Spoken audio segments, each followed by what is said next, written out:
तो गाइस इस वाली वीडियो में बात करने वाले हैं कि YouTube के अंदर शॉर्ट वीडियोस और लॉन्ग वीडियोस के अंदर कौन सी वीडियोस के ऊपर आपको ज़्यादा अर्निंग मिलती है, कौन सी वीडियोस जिनके ऊपर आपको सबसे ज़्यादा अर्निंग होती है। क्योंकि गाइस इससे शॉर्ट का फीचर आया है, हर बंदा जो है शॉर्ट वीडियोस की तरफ जा रहा है, शॉर्ट वीडियोस बना रहा है। ठीक है, क्यों बना रहा है, क्या अर्निंग ज़्यादा मिलती है या क्या पर्पज़ है।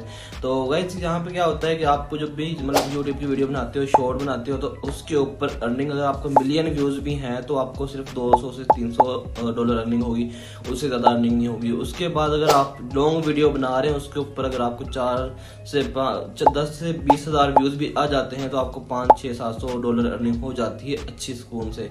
क्योंकि गाइस जो यूट्यूब लॉन्ग वीडियोज़ के लिए बहुत ज़्यादा पे करता है और शॉर्ट वीडियोज़ पे उसकी निस्बत बहुत कम पे करता है। तो अगर आप अर्निंग पर्पज़ के लिए बना रहे हैं तो आपको भी लॉन्ग वीडियोज़ की तरफ फोकस करना चाहिए। क्योंकि यूट्यूब जो है लॉन्ग वीडियोज़ के लिए ज़्यादा पे करता है, क्योंकि वहाँ पे एडवर्टाइजर ज़्यादा होते हैं, वहाँ पे एडवर्टाइजमेंट ज़्यादा होती है और वहाँ पे एड्स ज़्यादा रन होती हैं। शॉर्ट वीडियो के ऊपर किसी के ऊपर रन होती है एड, किसी के ऊपर नहीं होती।